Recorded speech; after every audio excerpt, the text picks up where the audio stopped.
ڕێز خۆشەویستی سەمیر سەدرەدین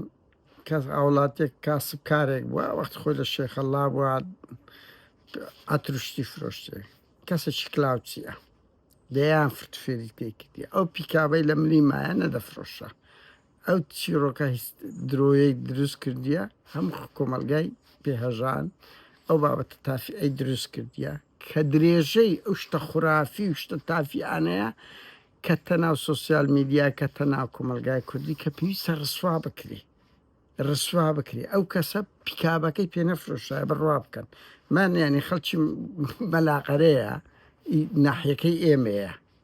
لە نزیکەوە خەبەریان بێدام خودای ئەو فرتفێر و ئەوانەیە پیکابەکەی نەدەفرۆشاتە ئەو چیرۆکەی دروست کردیە لەوەش قێزەوەنتر وەرە ئەتو حاکم دوێنێ بڕیاری گرتنیەوە دەربچوێنی تێم دەگەی بارزان قەساب و هێرشە ڕەش بارزان کە مدیری ئاسایشی هەولێرە بچی تحەدا بکەی لەرقی ئومێد خۆشنا و لەرقی ستافەکەیت کە بەرەکەیت کە بچی پێشوازی لێ بکەی کە ئەمر قەبزی هەیە لای حاکم ئەی هاوار بەرپرسی ئەمنی ئیداری کو دەبی دەست بۆ ئەو شتە تافی ئانە بکەن بەڕێزە ململانێ ئەگە دەشکەن لە خۆتان لەسەر شتی باش دەکرێت نەک لەسەر ئەو شتە تافی ئانە ئەوە ئابڕوچوونە بارحاڵ ئومێد بە ئستفزازەشی زۆر گەورەی تێگەیشتە بە سوکایەتی ئەوە بووە هەڕەشەی کردی ئەوڕۆ ئەوە زانیاریە من کەوت پێتان دەڵێم لەبەرەوەی جۆری سەرچاوەکان دەزانم هەڕەشەی کردیە تا ئێوارە نەگیرێ ئیستیقالە دەدا هەڵە نەبم پەیوەندی بە مەسعود بارزانی کردی مەسعودی شاتە پشت ئەو قەزیەیە پێی گوتی بڕۆ بیگرە کە گیرایە ئێستا وەزعەکە هێور بووی تۆزارێ بەس تو وەرە سیرکە کۆمەلگای کوردی بەرەو شێ دەڕوە یەک هەرچی شتی تافی ئەدەیهێن ئەبوو چۆی دەینە ناو کۆمەلگا هەرچی شتی قێزەوە نەفرێ دەدا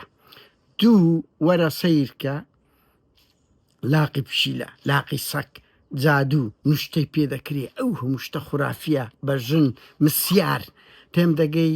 پڕی ناو کۆمەلگای کوردی بوو هەر زۆر بە ئاشکرا دەڕوە کاچی خۆم ئەو بابەتە تافیانە ئی هەندێک لە حکوومەتەوە لە خەڵکەوە دژی بوەستی ژن سەمیر سەدرەدین و حەقە بنەماڵەکەی نەفرەتی لێ بکەن بەجددی کە خەڵکی لای ئێمەشە بەس نەفرەتی لێ بکەن چۆن دەبێت دڵت بێ بڵێ ئەوە ژنی خەڵک ینی دایکی ئێمە خوشی ئێمە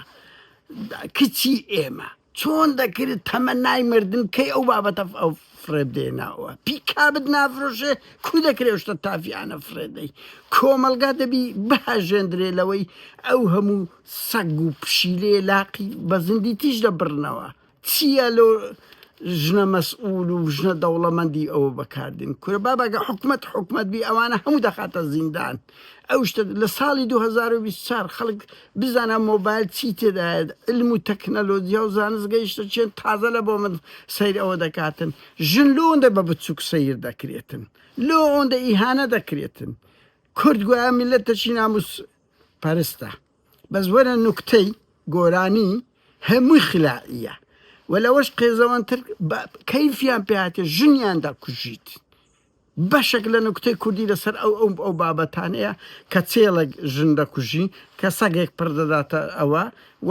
ئەو سیارەشی هینا ناوێ سەمیر سەدرەدین من بۆی ئەوەندە ناوی دێنم بۆی بنەماڵەکان شەرم بکەن ژنی خەڵک واتە خوشک و دایکی ئێمە کاچی خۆم کچی ئێمە